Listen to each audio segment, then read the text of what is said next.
My phone buzzed in my trembling hand just as Francine pushed that foil-covered casserole dish toward me for the third time. "Odessa, you haven't eaten a thing all day," she said, her voice dripping with concern that didn't quite reach her cold eyes. "I made your favorite, chicken and rice casserole. Vernon always said I made it better than anyone." The nerve of this woman. At my husband's funeral, she was still trying to one-up me, still reminding me that Vernon's sister somehow knew him better than his own wife of 43 years. But I was too tired to argue, too hollowed out from grief to fight. I reached for the plate she'd piled high with her famous casserole. That's when I felt my phone vibrate in my black dress pocket. I pulled it out expecting another sympathy text from one of the church ladies. Instead, I saw 3 words from Darius, my son, who I hadn't spoken to in 6 years. "Don't eat. Poisoned." My heart stopped. I looked up, searching the crowded church fellowship hall until I found him, standing against the back wall, his face carved from stone, his eyes locked on mine with an intensity that made my blood run cold. He gave the smallest shake of his head.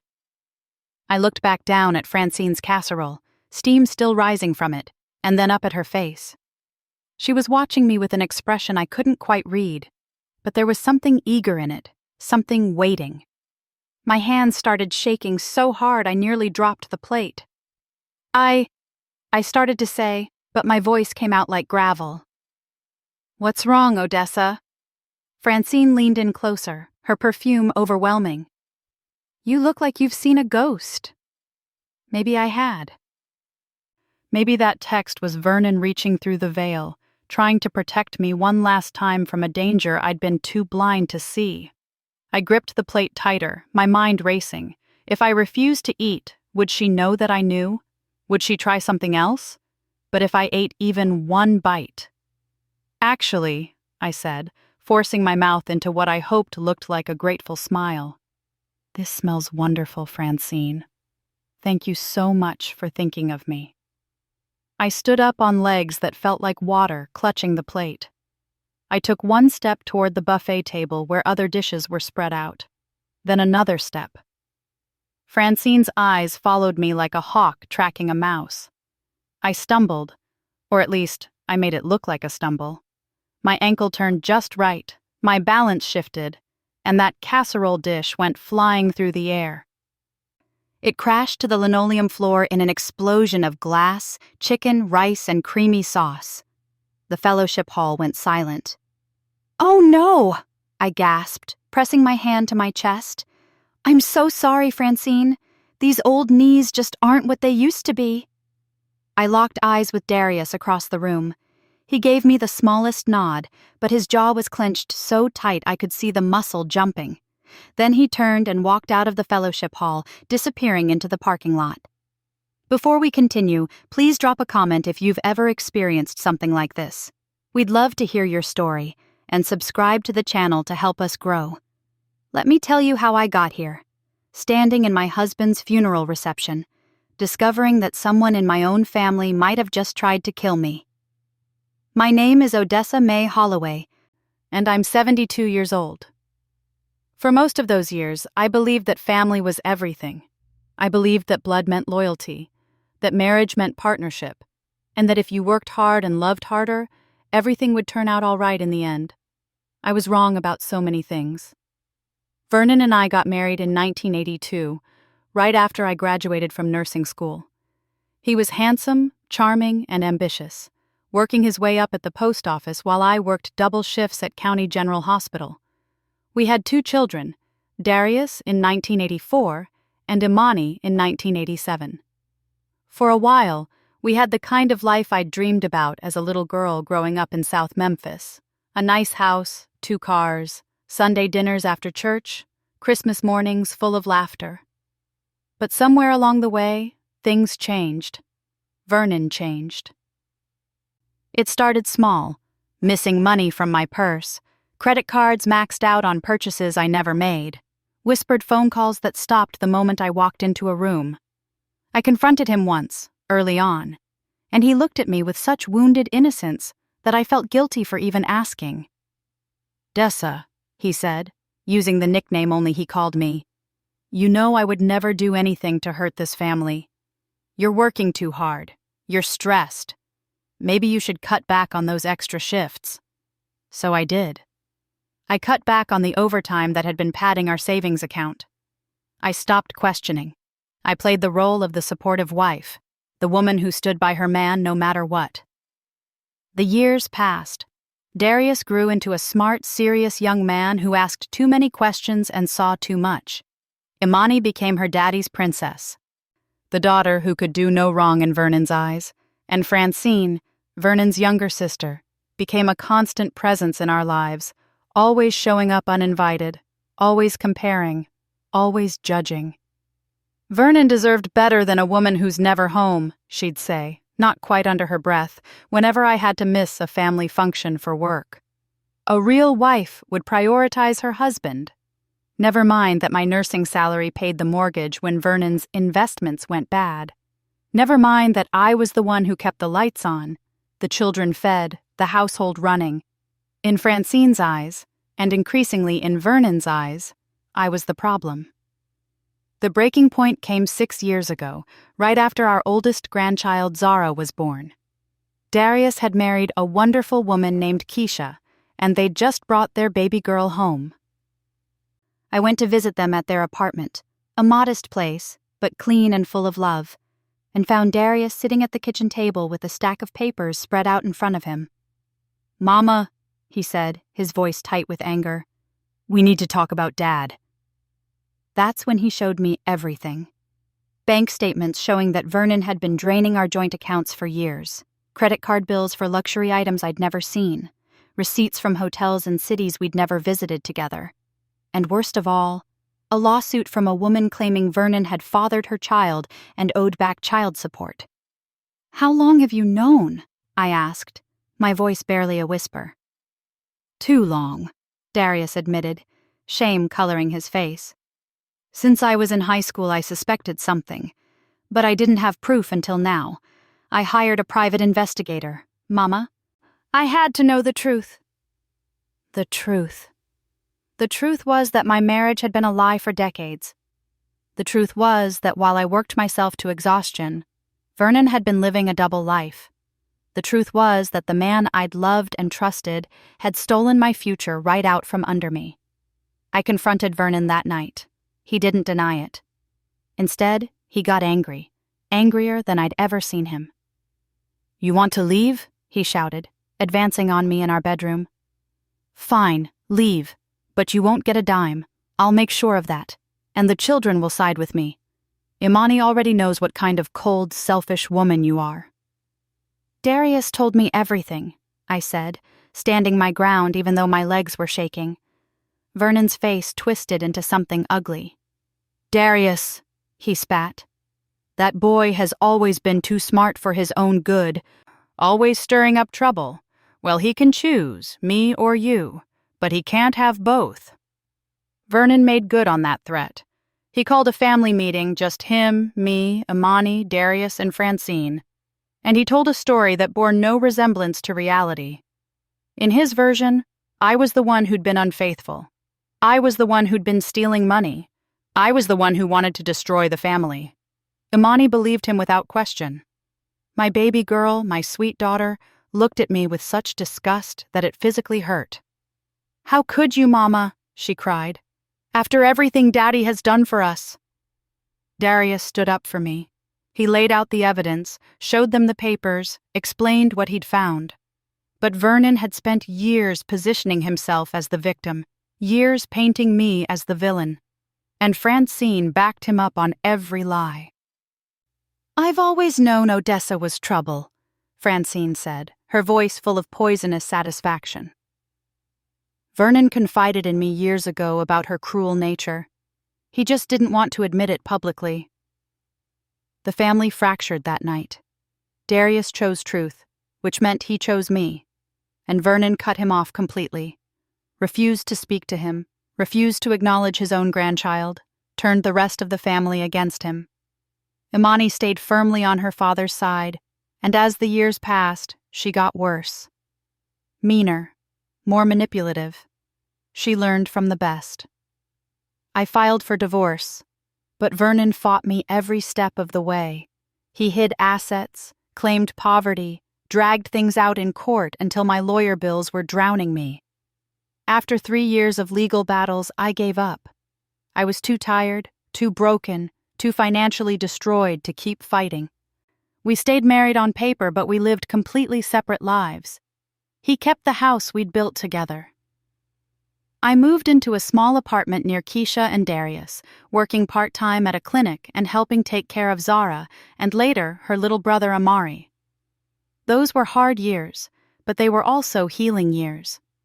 Without Vernon's toxicity poisoning everything, without Imani's constant criticism, without Francine's judgment, I started to remember who I was beneath all the hurt. I reconnected with old friends from nursing school.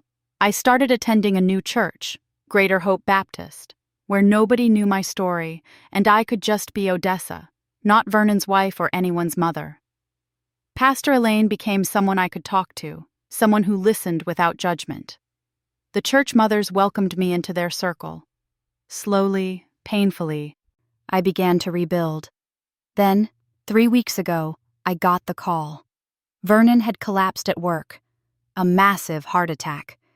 By the time the ambulance got him to the hospital, it was too late. I know I should have felt something. Grief, anger, relief, something. But all I felt was numb. 43 years of marriage, and the man's death left me feeling nothing at all. Imani called me, of course. She was hysterical. "Mama, you have to come to the hospital," she sobbed. "Daddy's gone. He's really gone." I went. Not for Vernon, but for my daughter who was hurting despite everything. When I arrived, I found Imani surrounded by Francine and Vernon's extended family, cousins, nieces, nephews, all the people who had believed his lies about me. "Why is she here?" Francine hissed, loud enough for me to hear. "She made Vernon's last years miserable. She doesn't deserve to mourn him." But I was still legally his wife. And despite how badly he'd wanted to divorce me, he'd never gotten around to updating his will or his life insurance beneficiaries, which meant everything: the house, the pension, the policies. It all came to me by default. The lawyer told me this 2 days after Vernon died. I sat in his office, stunned, as he explained that I was now worth more than I'd ever been in my life. Vernon's pension alone was substantial, and the life insurance policy through the post office was nearly $500,000. "Does anyone else know about this?" I asked. "I've only told you," the lawyer assured me. "The insurance company will process the claim within a few weeks, but until then, this information is confidential." I should have known it wouldn't stay secret for long. The funeral was today, a big production at Vernon's church, with half of Memphis in attendance. I sat in the front pew next to Imani, who alternated between crying dramatically and shooting me venomous looks. Francine sat on Imani's other side, her arm around my daughter's shoulders, whispering things I couldn't hear but could easily imagine. During the service, I noticed someone standing in the very back of the church. My heart nearly stopped when I recognized the tall figure, the familiar slope of his shoulders. Darius. He'd come, despite everything, despite the fact that his father had died, refusing to speak to him. After the service, everyone gathered in the fellowship hall for the repast. That's when Francine started pushing food on me, insisting I eat her casserole. And that's when Darius sent the text that changed everything. Now I'm standing here, my husband's funeral reception swirling around me, staring at broken glass and scattered food on the floor, trying to understand what just happened. Did my sister-in-law really just try to poison me? And if so, why? What could she possibly gain from my death? Unless she knew about the money. "Odessa, are you all right?" Pastor Elaine appeared at my elbow, her kind face creased with concern. "Let me help you clean this up." "No," I said quickly, maybe too quickly. "No, please don't touch it. I'll get someone from maintenance." I needed that casserole tested. I needed proof. But how could I do that without tipping my hand? Francine was watching me with an expression I couldn't quite read. "Such a shame," she said softly. "I spent all morning making that. But accidents happen, I suppose." The way she said accidents sent ice down my spine. I looked around the fellowship hall and suddenly saw everything differently. Imani, wiping crocodile tears while checking her phone. Francine's husband Luther, hovering near the door like he was standing guard. Vernon's cousin Raymond, watching me with calculating eyes. How many of them knew? How many were in on whatever was happening? And where had Darius gone? I excused myself and headed for the bathroom, my heart pounding so hard I thought it might burst. Once inside, I locked the door and leaned against it, trying to catch my breath. My phone buzzed again. Another text from Darius. "Back parking lot, 5 minutes. Come alone." My hands shook as I typed back, "How do you know? About the casserole?" The response came immediately. "Because I heard them planning it. Mama, you're in danger, real danger. And it's not just Francine. Meet me. I'll explain everything." I stared at my reflection in the bathroom mirror. I looked old, tired, grief-stricken, like easy prey, like someone who wouldn't fight back. They didn't know me at all. I splashed cold water on my face, straightened my dress, and checked the time. I'd give it exactly 5 minutes, let some of the crowd clear out, and then I'd slip away to meet Darius. But when I opened the bathroom door and stepped back into the hallway, I found Imani waiting for me. "We need to talk, Mama," she said, and her voice had a hardness to it that made my stomach drop. "About Daddy's will, about his life insurance, about everything you think you're going to get." She smiled then, and it was her father's smile. All charm and cruelty wrapped up together, MT. "You're not going to get away with stealing what belongs to this family," she continued, stepping closer. "Daddy made sure of that. He had plans, Mama. Plans you never saw coming." Before I could respond, before I could process what she'd just said, a scream erupted from the fellowship hall. A terrible, anguished scream that turned my blood to ice. I pushed past Imani and ran toward the sound, my heels clicking frantically on the linoleum floor. A crowd had gathered near the buffet table, people backing away from something on the ground. No, someone on the ground. I shoved my way through the crowd, my nursing instincts overriding everything else. And then I saw him. Luther, Francine's husband, lying on the floor, convulsing, foam coming out of his mouth, his eyes rolling back in his head. And clutched in his hand was a plate with the remains of Francine's chicken and rice casserole. My nursing training took over before my brain could catch up. I dropped to my knees beside Luther, my hands already checking his pulse, tilting his head to keep his airway clear. "Call 911!" I shouted. "Now, tell them possible poisoning, male patient, approximately 60 years old, seizures and respiratory distress." Someone was screaming. It took me a moment to realize it was Francine, her voice climbing higher and higher until it didn't sound human anymore. "What's happening? Luther! Luther, baby, wake up!" She tried to push me aside, but Pastor Elaine held her back. "Let Odessa work. She's a nurse. She knows what she's doing." Luther's convulsions were slowing, but that wasn't a good sign. His lips were turning blue. I could see the plate he'd been eating from, tipped over beside him, the remains of that casserole scattered across the floor. The same casserole that had been meant for me. "How much did he eat?" I asked, my voice sharp and clinical. "Francine, how much of that casserole did Luther eat?" She just kept screaming, incoherent with panic. I looked up at the crowd of faces surrounding us. Did anyone see? Did anyone see how much he ate? "Just a few bites," someone said. It was Vernon's cousin Raymond. He said he wanted to try Francine's famous casserole, took a plate from the buffet table, only got a few bites in before he started choking. A few bites. I'd been about to eat a whole plateful. The ambulance arrived within minutes. We were only 2 blocks from Baptist Memorial Hospital. The paramedics took over. loading Luther onto a stretcher while I gave them what information I could. Possible toxin ingestion, time of symptom onset, current status. Francine climbed into the ambulance with them, still screaming Luther's name. As the doors closed, she looked directly at me, and for just a second, her expression changed. The panic vanished, replaced by something cold and calculating. Then the doors slammed shut and the ambulance pulled away, sirens wailing. The fellowship hall erupted into chaos, people talking over each other, speculating, crying, praying. Through it all, I felt someone watching me. I turned and saw Imani standing against the wall, her phone pressed to her ear, her eyes locked on mine. She smiled. Actually, smiled. Then, she turned and walked out. Pastor Elaine touched my shoulder. "Odessa, are you all right?" "You're shaking." I was. My whole body was trembling so hard my teeth chattered. "I need to get some air." "Let me walk with you." "No."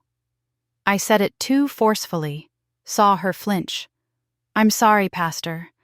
I just need a moment alone. Please." I made my way through the crowd and out the side door that led to the back parking lot. The November air was cold against my face, sharp and clean after the stifling warmth of the fellowship hall. Darius was waiting by a dark blue sedan, half hidden in the shadows. When he saw me, he pushed off from the car and started toward me, but stopped a few feet away, like he wasn't sure if I wanted him closer. 6 years. 6 years since I'd been this close to my son. "Mama," he said, and his voice cracked on the word. I closed the distance between us and pulled him into my arms, holding him as tight as I could. He was taller than I remembered, broader in the shoulders, but he still hugged me the same way he had when he was a little boy, like he was afraid to let go. "I'm so sorry," he whispered into my hair. "I'm sorry I stayed away so long.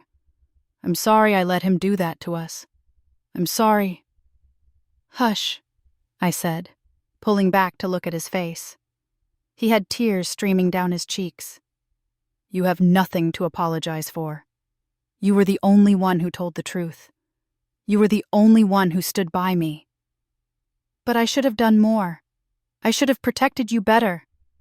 He wiped his eyes with the back of his hand. "Especially now. Mama, you don't understand what you've walked into, what they're planning." "Then tell me," I said. "Start from the beginning." "How did you know about the casserole?" Darius glanced around the parking lot, making sure we were alone. "Let's sit in the car. We shouldn't be out in the open." Once we were inside with the doors locked, he turned to face me. "I never stopped keeping tabs on Dad. I know that sounds weird, but I needed to know if he was going to hurt you again. So I stayed in touch with a few people who would tell me things." "Who?" "Cousin Raymond, mostly. He never believed Dad's lies about you, and he started noticing things over the past few months. Dad meeting with lawyers, Dad making changes to documents, Dad having secret conversations with Francine and Imani." My stomach clenched. "What kind of changes?" "When Dad got sick last year, the diabetes, the high blood pressure, he started getting his affairs in order. Or at least, that's what he told everyone, but what he was really doing was setting up a trap." "A trap?"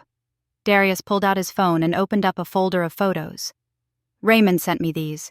He took them when Dad wasn't looking." I scrolled through the images. Legal documents, pages and pages of them. A new will, dated 2 months ago.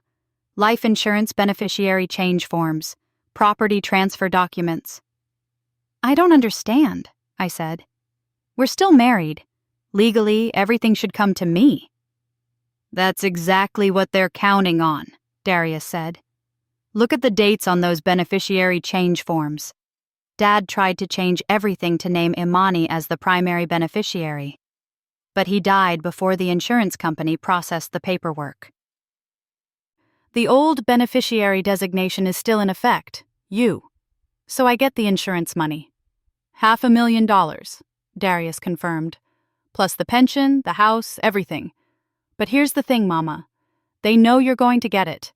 and they've decided that if they can't change the paperwork in time, they'll just get rid of you."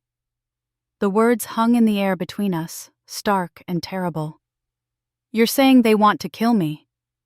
"I'm saying they've been planning it for 2 weeks. Ever since the lawyer told Dad the insurance company was backlogged and the changes wouldn't process before—" He stopped, his jaw clenching. "Before he died." I thought about Imani's words outside the bathroom, about Francine pushing that casserole on me with such insistence, about Luther lying on the fellowship hall floor, convulsing. "How did you know about the casserole specifically?" "I came to the house yesterday. Keisha and the kids wanted to pay their respects, even though we knew we wouldn't be welcome." Francine answered the door and told us to leave, but while she was arguing with Keisha, I heard Imani inside talking on the phone. She was in the kitchen, and I was standing right outside the window. Darius's hands tightened on the steering wheel. "She was talking to someone about the funeral, about the repast, about making sure you ate Aunt Francine's casserole. She said, once Mama's gone, we can contest the will on grounds of her mental instability. We'll say she killed herself because of grief and guilt. And if anyone questions it, we'll say she poisoned Dad years ago, and the guilt finally caught up with her." My blood ran cold. "They've thought of everything." "Not everything," Darius said. "They didn't count on me showing up. They didn't count on Luther eating from the buffet table instead of waiting for Francine to serve him directly. And they definitely didn't count on you being smart enough to drop that plate." "What was in it? The casserole?" "I don't know exactly. But I heard Francine talking to Imani this morning before the funeral. Something about using Dad's old diabetes medication, ground up and mixed into the food. Something that would look like a heart attack or stroke in an elderly woman under stress. Insulin. An overdose of insulin would cause exactly the symptoms I'd seen in Luther: confusion, seizures, loss of consciousness. And in someone Luther's age with underlying health conditions, it could absolutely be fatal." "We need to tell the police," I said. "Tell them what? That we overheard a conversation that might have been about something else? That your sister-in-law made you a casserole?" "Mama, we need proof. Real, concrete proof. Otherwise, it's just our word against theirs. And right now, the whole family thinks you're the villain in this story." He was right. Vernon had spent years poisoning everyone against me. Even if I went to the police, who would believe me? "What do I do?" I asked, hating how helpless I sounded. "First, you can't go back to your apartment. It's not safe. They know where you live." "Where am I supposed to go?" "Come home with me. Stay with Keisha and the kids. We have a spare room and—" "No," I cut him off. "Absolutely not. I won't put your family in danger." "Mama." "No, Darius. If they're desperate enough to poison me at a funeral, they won't hesitate to hurt anyone who gets in their way. I won't risk your babies." My phone rang, making us both jump. I looked at the screen. Imani. I didn't answer. A moment later, a text came through. "Where are you? We need to discuss Daddy's arrangements. Meet me at the house in 1 hour." "Don't go," Darius said immediately. "I have to. If I don't show up, they'll know something's wrong. They'll know I suspect." "Then I'm coming with you." "No. They can't know we've talked. They can't know you warned me." I thought fast, my mind racing through possibilities. "But I need you to do something for me. I need you to call someone." I gave him Pastor Elaine's number. "Tell her what you told me. Tell her I need somewhere safe to stay. And tell her—" I paused. Thinking about the church mothers, about the network of strong Black women who'd welcomed me into their circle over the past few years. "Tell her I need witnesses." Darius looked confused. "Witnesses to what?" "To whatever happens next. Because I'm not running away from this baby. I've been running from Vernon's toxicity for 6 years, and I'm tired. I'm tired of being the victim. I'm tired of being painted as the villain. If Imani and Francine want to fight, then I'll give them one. But I'll do it smart, with people around me who can testify to the truth. Mama, this is dangerous. Everything's dangerous now, I said. But I'll be careful. I promise. I opened the car door, but Darius grabbed my hand. Wait, take this. He pulled a small device from his pocket, a digital voice recorder, the kind journalists use. Keep this on you. Record everything, every conversation, every threat, every word. It's admissible in Tennessee if at least one party consents to the recording. You're the party, so you consent. I tucked the recorder into my purse and kissed his cheek. Thank you for coming today. Thank you for saving my life. Just promise me you'll be careful. Promise me you'll stay alive long enough for us to prove what they did. I promise, I said, even though we both knew it was a promise I might not be able to keep. I walked back into the fellowship hall to find it mostly empty. The crowd had dispersed, heading to the hospital to check on Luther or going home to spread the gossip about what had happened. Only a few people remained, Imani talking to the funeral director and a couple of church ladies cleaning up. Imani saw me and ended her conversation. Where have you been? Getting some air. It's been an overwhelming day. I'll say. She gestured toward the spot where Luther had collapsed. Someone had cleaned up the spilled casserole, but you could still see the stain on the floor. Poor Uncle Luther. I hope he'll be okay. She didn't sound like she hoped anything of the kind. I got your text, I said. About meeting at the house. Good. We have a lot to discuss. The will, the insurance, Dad's assets. I've been talking to a lawyer, and there are some complications you need to understand. I bet there were. I'll meet you there in an hour, I said. I need to change out of this dress first. Fine. But don't be late, Mama. This is important. I watched her walk away, her heels clicking on the floor, her phone already pressed to her ear, probably calling Francine. Probably adjusting their plans now that Plan A had literally blown up in their faces. Pastor Elaine appeared at my elbow. Odessa, your son called me. He explained everything. I looked at her kind face, this woman who'd become like a mother to me over these past few years. You believe him? I believe you. I've watched you rebuild yourself from nothing, watched you serve this community with grace and dignity. I know your character. She lowered her voice. And I know evil when I see it. I saw Francine's face when that casserole hit the floor. That wasn't disappointment. That was rage. What do I do? Exactly what you planned. Go to that meeting, but not alone. She pulled out her phone and started texting. I'm calling an emergency meeting of the church mothers. We're all coming with you. A whole delegation of concerned church family coming to pay our respects and offer support to Vernon's widow in her time of grief. Despite everything, I almost smiled. You're going to stage a sit-in at my husband's house? We prefer to call it a prayer vigil, Pastor Elaine said with a glint in her eye. And if we happen to witness and document anything unusual while we're there praying, well, that's just the Lord working in mysterious ways. I don't want to put anyone else in danger. Honey, we're all in our 60s and 70s. We've been through civil rights protests, abusive marriages, ungrateful children, and more church politics than you can imagine. A couple of would-be murderers don't scare us. She squeezed my hand. Besides, safety in numbers. They won't try anything with witnesses present. And if they say anything incriminating, we'll all hear it. My phone buzzed with another text from Imani. I'm waiting. Don't make me come find you. The threat was barely veiled. All right, I said to Pastor Elaine. Let's do this. But we need to be smart. We need to make it look natural. Within 20 minutes, Pastor Elaine had assembled 6 church mothers, Sister Geneva, Sister Ruth, Sister Coretta, Sister May Bell, Sister Thomasina, and Sister Yolanda.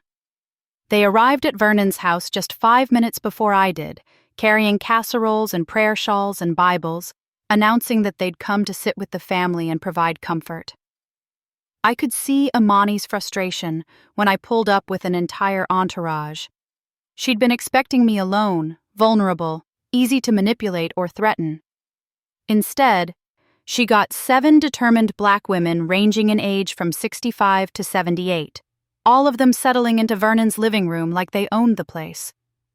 "Mama," Imani said through gritted teeth, "I thought this was going to be a private family discussion."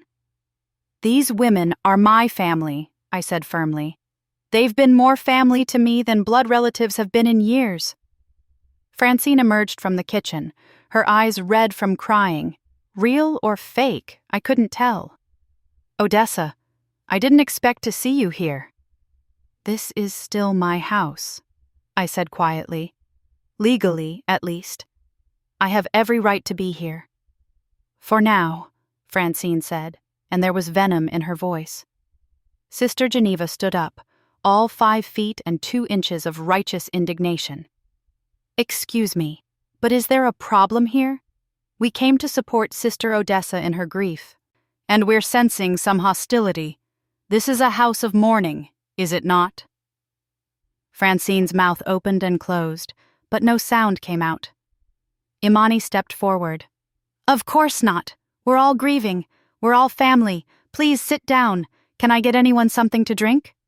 "We brought our own refreshments, thank you," Sister Coretta said sweetly, pulling out a thermos. "After what happened to poor Luther, we thought it best to be cautious about what we consume." The room went very, very quiet. "What exactly are you implying?" Francine's voice was dangerously soft. "Not implying anything, dear," Sister Coretta continued, still in that sweet voice. "Just noting that he took violently ill after eating food from the repast. I'm sure the doctors will figure out what caused it. These things always come to light eventually." I watched Francine and Imani exchange a look. They were trapped. They couldn't have the private conversation they'd planned, couldn't threaten me, couldn't do anything with 7 witnesses sitting in the living room, watching every move. "Well," Imani said finally, "I suppose the important business can wait. We should all be at the hospital anyway, supporting Aunt Francine while Uncle Luther recovers." "If he recovers," I said quietly. "Insulin overdose can be fatal, especially in someone his age." The room went dead silent. Francine's face turned white. What are you talking about?" "I'm talking about the fact that I'm a nurse with 40 years of experience, and I know exactly what insulin poisoning looks like. The question is, how did Vernon's diabetes medication end up in Luther's system?" "You're insane," Imani hissed. "You're actually insane. First you make Daddy's life miserable, then you have the nerve to come here and accuse Aunt Francine." My phone rang. The hospital. I answered, my hand shaking. "Hello? Mrs. Holloway? This is Dr. Chen from Baptist Memorial. I'm calling about Luther Patterson. You were listed as an emergency contact." "How is he?" "I'm sorry to tell you that Mr. Patterson passed away 20 minutes ago. We did everything we could, but the toxicity level was too high. Mrs. Holloway, the police are going to want to speak with you. They're treating this as a suspicious death, possibly homicide, and they need to question everyone who was at the funeral." The phone slipped from my hand and clattered to the floor. Luther was dead. Francine's husband was dead, killed by the poison that had been meant for me. I looked up at Francine and saw the exact moment she realized what had happened. Saw her face crumble, saw real grief and horror flood through her features. Whatever cold calculation had been there before was gone, replaced by the devastating truth. She'd killed her own husband. Then Imani moved. She lunged across the living room, not toward me, but toward the fireplace mantel. Before anyone could stop her, she grabbed something, a small ceramic box, decorative, innocent-looking, and ran for the back door. "Stop her!" Sister Geneva shouted. But Imani was faster.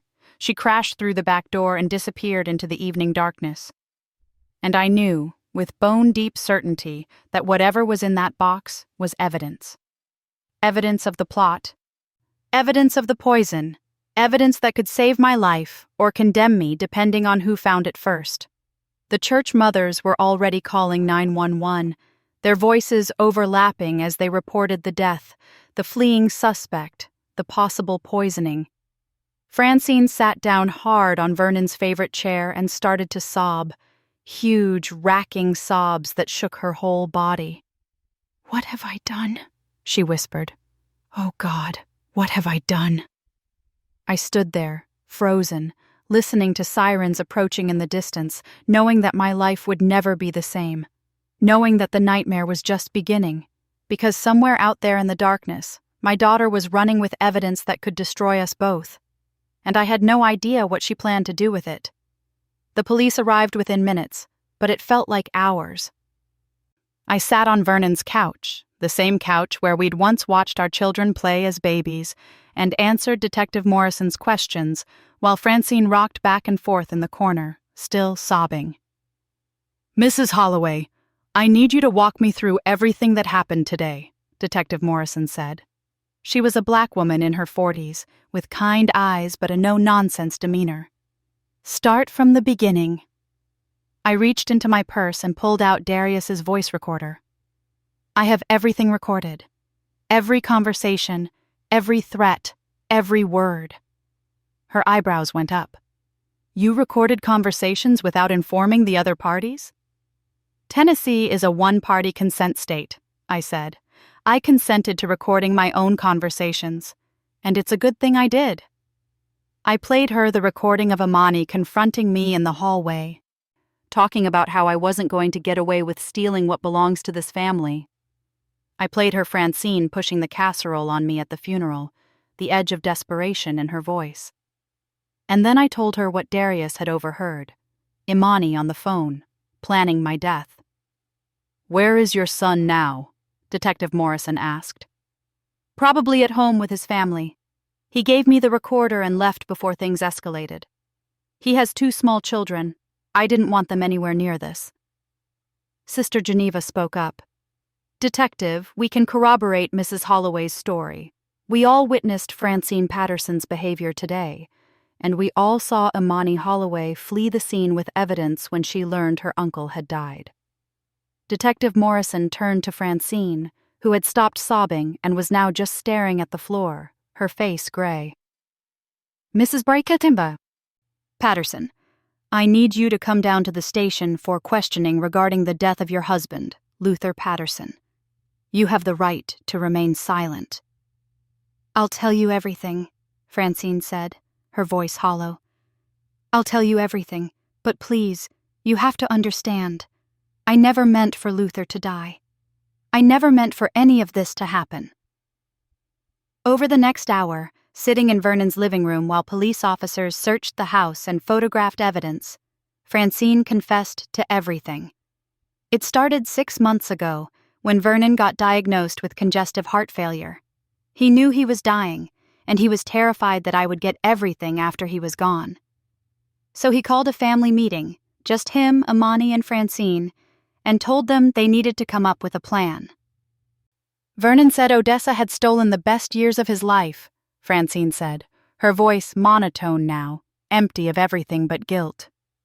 "He said she'd poisoned the family against him, turned Darius away, made everyone think he was the villain when she was the one who'd been cold and unloving for decades." I wanted to scream. I wanted to tell her that every word of that was a lie, that Vernon was the one who'd betrayed me, stolen from me, cheated on me. But I bit my tongue and let her continue. "He made us promise that we'd make sure Odessa didn't get a penny of his money. He tried to change all the beneficiaries, but the paperwork was taking too long, so he came up with a different plan." The plan was simple and horrifying.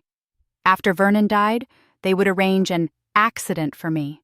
Something that would look natural, a heart attack, a stroke, something believable for a 72-year-old woman under extreme stress. With me dead, the inheritance would pass to Imani as next of kin. Francine would get a cut for helping, and they'd split everything else. "Imani said it would be easy," Francine whispered. "She said people die at funerals all the time from grief and stress.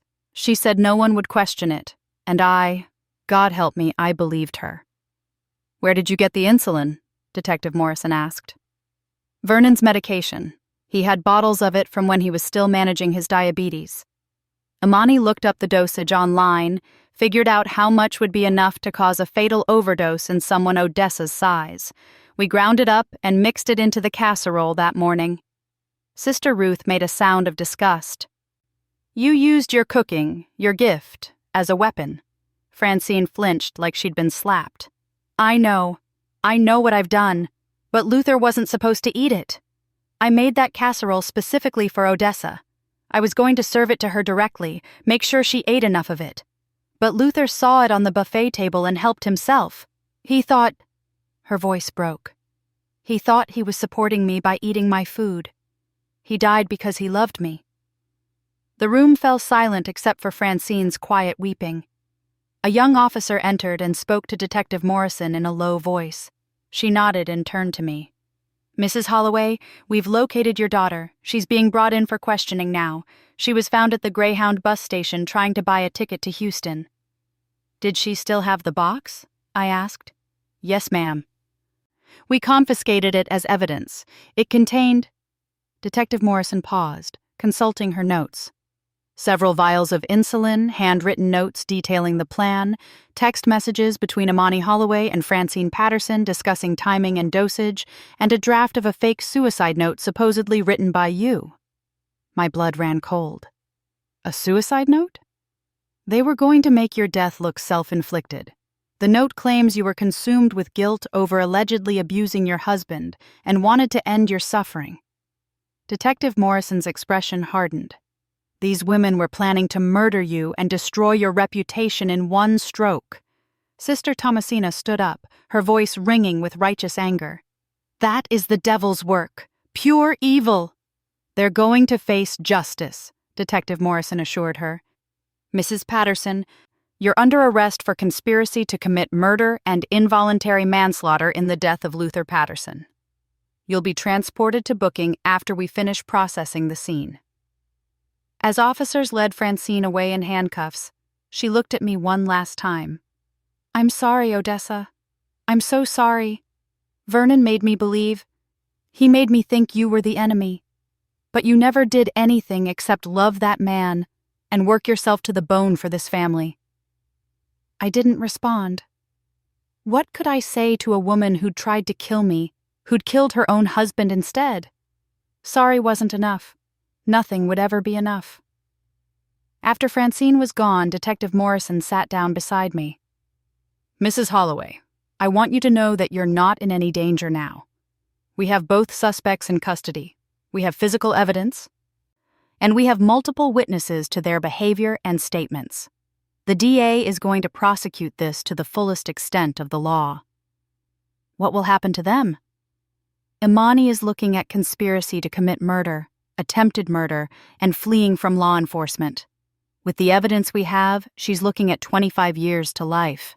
Francine will likely take a plea deal. Her cooperation and obvious remorse will work in her favor, but she's still looking at significant prison time for the conspiracy and for Luther's death. 25 years to life. My daughter, my baby girl, would spend the rest of her prime years in prison. I should have felt something. Grief, anger, vindication. But all I felt was tired. Detective, I need to see my son. I need to see my grandchildren. My voice cracked. I need to be with family. Real family. Of course. We'll need you to come down to the station tomorrow to make a formal statement. But for tonight, you're free to go. The church mothers surrounded me, a protective circle of love and support. Pastor Elaine drove me to Darius's house while the others followed in a convoy of cars. We must have looked like a funeral procession, which I supposed we were. The death of one life, the beginning of another. Darius and Keisha were waiting on the porch when we arrived. Darius came running down the steps and pulled me into his arms, and this time, I let myself cry. All the fear and shock and grief I'd been holding back came pouring out. It's over, Mama, he whispered into my hair. You're safe now. You're safe. Inside, I met my grandchildren properly for the first time in years. Zara was 6 now. smart and curious with her father's serious eyes. Amari was 4, all energy and laughter. They didn't remember me, but Keisha had been showing them pictures, telling them stories about their grandmother who loved them even from far away. "Can I call you Nana?" Zara asked shyly. I pulled her onto my lap, breathing in the sweet smell of her hair. I would love that more than anything in the world. That night, lying in Darius's guest room, I finally let myself process everything that had happened. Vernon's funeral, Luther's death, Francine's arrest, Imani's betrayal. My daughter had tried to kill me. My own child, the baby I'd rocked and nursed and loved with everything in me, had planned my murder. But Vernon had poisoned her long before Francine ever mixed insulin into that casserole. He'd fed her lies and bitterness and greed from the time she was old enough to understand. He'd made her believe that love was transactional, that family was about money and power rather than loyalty and care. I couldn't save Imani from the consequences of her choices, but I could save myself. I could choose to live the rest of my life on my own terms, surrounded by people who loved me genuinely. The trial took place 4 months later. I sat in the courtroom every single day, flanked by Darius on one side and Pastor Elaine on the other. The church mothers filled the benches behind me, a silent chorus of support. Francine took a plea deal, just as Detective Morrison had predicted. She pled guilty to conspiracy to commit murder and involuntary manslaughter. In exchange for her testimony against Imani and her obvious remorse, she received 15 years with possibility of parole after 10. When it came time for victim impact statements, I stood up and walked to the front of the courtroom. Francine wouldn't look at me. She sat with her head bowed, tears streaming down her face. "Francine Patterson, you tried to take my life," I said, my voice steady and clear. "You tried to steal not just my money, but my future, my time with my grandchildren, my chance to rebuild and heal. And in the process, you killed your own husband, a good man who loved you and didn't deserve to die because of your greed." I paused, letting the words sink in. "But here's what you need to understand. You failed. I'm still here. I'm still standing. And I'm going to spend every day of my remaining years living fully, loving deeply, and proving that your hatred couldn't destroy me." I turned to face Imani then. She was sitting at the defense table, her face hard and unrepentant. My daughter, my stranger. "Imani, I want you to know that I still love you. I will always love you because you're my child. But loving you doesn't mean accepting what you tried to do. It doesn't mean forgiving the unforgivable. You made your choices, and now you have to live with the consequences." The trial lasted 3 weeks. The evidence was overwhelming. The recordings, the physical evidence, Francine's testimony, the witnesses from the funeral. The jury deliberated for less than 2 hours before returning a guilty verdict on all counts. The judge sentenced Imani to 30 years in prison without possibility of parole for the first 20. She would be 71 years old when she got out, older than I was now. As the bailiffs led her away, she finally looked at me. For just a moment, I saw something in her eyes. Regret, maybe, or the first glimmer of understanding. But then it was gone, and she was gone, and I was left sitting in a courtroom wondering how everything had gone so wrong. But I didn't wonder for long. Because outside the courthouse, Darius was waiting with Keisha, Zara, and Amari. The church mothers were there too, along with friends from my nursing school days, colleagues from the clinic, people who'd known me as Odessa, not just as Vernon's wife or someone's mother. "We're proud of you," Pastor Elaine said, pulling me into a hug. "You stood up for yourself. You survived."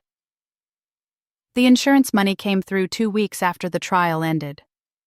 $500,000, plus Vernon's pension, plus the house that I immediately sold because I never wanted to set foot in it again. I was, for the first time in my life, financially independent, secure, free. I used some of the money to pay off Darius and Keisha's mortgage. They protested, but I insisted. "You stood by me when no one else would," I told them. "You saved my life. This is the least I can do." I set up college funds for Zara and Amari.